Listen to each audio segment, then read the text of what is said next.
आज आपण अशी ही चटपटीत आणि चविष्ट अशी ही सुरणची चटणी आपण बनवणार आहोत। अगदी झटपट आणि सोपी पद्धत आहे।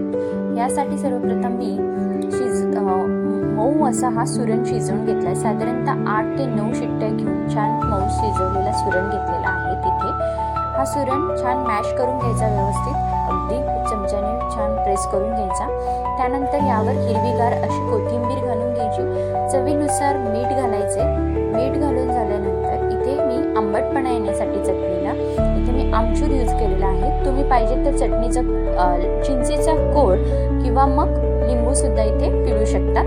त्यानंतर एकीकडे आपण अगदी खमंग अशी ही फोडणी करणार आहोत। यासाठी सुरणच्या चटणीला तेलाचं प्रमाण जे आहे फोडणीमध्ये ते जरा जास्त घ्यायचं, थोडंसं नेहमीच्या फोडणीपेक्षा। त्यानंतर इथे मेथ्या घातलेल्या आहेत फोडणीमध्ये। अगोदर एक साधारणतः 10 ते 12 आपण मेथ्या घालून घेतल्या। त्यानंतर जिरं घालायचे।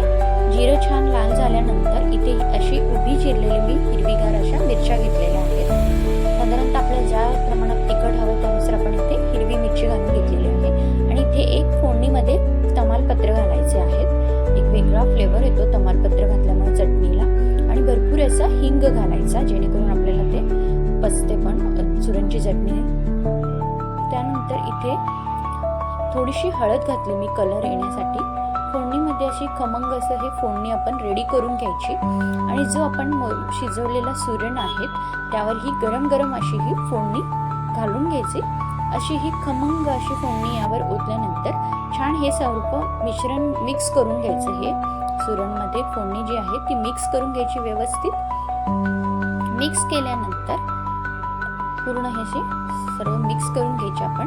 अगदी ती फोडणी सर्व एकजीव झालं पाहिजे त्या सुरणमध्ये। अशा रीतीने अशी ही खमंग अशी फोडणी घालून सुरणची चटणी सर्व करायची। अगदी झटपट आणि सोप्या पद्धतीने तोंडाला चव येणारी ही सुरणची चटणी